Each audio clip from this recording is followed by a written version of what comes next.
అయితే మొన్న ఆపరేషన్ సింధూర్ టైంలో అణుస్థావరం ధ్వంసమైపోతుందని విపరీతంగా వణికి సచ్చింది. ఈజిప్టుతో అమెరికా చేత మాట్లాడిపించింది. అట్లాగే సౌదీ అరేబియాతో మాట్లాడించింది. సౌదీ అరేబియాతో పదే పదే మాట్లాడి మరి భారత్తో మాట్లాడించి ఆపమని చెప్పి రిక్వెస్ట్ చేయించింది. ఇది తాజాగా బయటకు వస్తున్నటువంటిది. అంటే యుద్ధం ముగిశాక ఒక్కొక్క అంశాలు నిదానంగా వెలుగులోకి వస్తాయి. ఏదైతే మొన్న కొన్ని విమానాలు అవి దెబ్బతిన్నాయి మనకి అన్నటువంటి ఆర్మీ చీఫ్కి సంబంధించి కావచ్చు, ఎయిర్ ఫోర్స్ చీఫ్కి సంబంధించి గాను వీళ్ళ మాటలు ఇవి, వాటికి తోడు ఇప్పుడు కొత్తగా వస్తున్నటువంటి అన్నీ కూడా ఆ విధమైనటువంటి చర్చలే.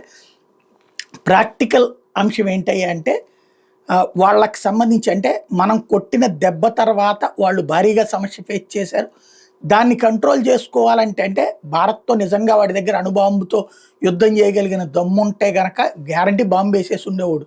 వాడి దగ్గర అసలు ఏమాత్రం మొహమాటమే ఉండదు. కానీ అది కూడా బయటకు తీయలేని పరిస్థితిని భారత్ సృష్టించడం వల్లనే వాళ్ళ ద్వారా రిక్వెస్ట్ చేసి యుద్ధం ఆపించుకుంది అన్నటువంటిది ఇప్పుడు బయటకు వస్తున్నటువంటిది. అంతర్జాతీయంగా అమెరికా వాళ్ళు కూడా పరోక్షంగా అంగీకరిస్తున్నమాట.